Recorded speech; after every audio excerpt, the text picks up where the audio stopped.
जय मित्रांनो, तर आता सगळीकडे एकच चर्चा आहे की आता नेमका मुंबई शहर पोलीसचा रिझल्ट आतापर्यंत का लागत नाही. मुंबई शहर पोलीसचा आतापर्यंत रिझल्ट लागणं अपेक्षित होतं, कारण की बऱ्यापैकी दिवस होऊन गेलेले आहेत पेपर होऊन.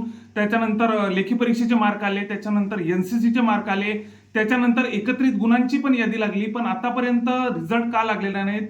आतापर्यंत मुंबई शहरचा रिझल्ट लागणं अपेक्षित होतं, कारण की आता जर आपण मागच्या भरतीचा जर विचार केला मुंबई शहर पोलीसच्या, तर आतापर्यंत रिझल्ट लागलेला होता. म्हणजे 17 मेला रिझल्ट लागलेला होता वाटते, समथिंग काही 17 मेला मुंबई शहरचा रिझल्ट लागलेला होता. म्हणजे पेपर झाला तेव्हापासून थोड्या काळानंतरच आपला मुंबई शहरचा रिझल्ट लागलेला होता. पण या वर्षी बऱ्यापैकी आपल्याला रिझल्टला वेळ होताना दिसत आहे, कारण की आता सर्व काही डिक्लेअर तर आपण कट ऑफ लिस्ट तर एनसीसीच्या मार्कासोबत कट ऑफ लिस्ट वया सुगड आपण कट ऑफ लिस्ट टाकलेले आपल्या युट्यूबच्या चॅनलला तुम्ही बघू शकता, आपल्या चॅनलवरती बघू शकता, मी अपलोड केलेला आहे. तर आता इतका विलंब का, तर यावर तुम्हाला मी सविस्तरपणे समजून सांगतो, त्यामुळे व्हिडिओ स्किप करू नका. चॅनलला जर तुम्ही आतापर्यंत नवीन असाल तर मुंबई सिटीची मी प्रत्येक अपडेट आपल्या चॅनलवर टाकत असतो, तुम्हाला माहितीच आहे.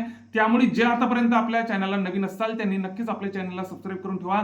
तर आता मुंबई शहरचा विषय असा झाला मित्रांनो की कट ऑफला इतका विलंब का होत आहे, तर कट ऑफला इतका विलंब यामुळे होत आहे की बऱ्यापैकी ठिकाणच्या बदल्या आता संबंधित अधिकाऱ्यांच्या, मुंबई शहरच्या संबंधित अधिकाऱ्यांच्या बदल्या झाल्यामुळे आता मी बऱ्यापैकी मित्रांना विचारल्यावर त्यांनी मला हेच उत्तर दिलेलं आहे की आता मुंबई शहरचा कट ऑफ, मी त्यांना विचारलं की मुंबई शहरचा कट ऑफ इतका का उशीर होत आहे, तर आता त्यांनी सांगितलेलं आहे की संबंधित अधिकाऱ्यांच्या बदल्या झाल्यामुळे आता मुंबई शहरचा कट ऑफ केव्हा लागेल हे आता आपण ठरवू शकत नाही. कारण की आता कट ऑफ, आता संबंधित अधिकाऱ्यांच्या बदल्या झाल्यानंतर चार्जेस घेणं वगैरे हे सर्व काही मोठी प्रोसेस आहे.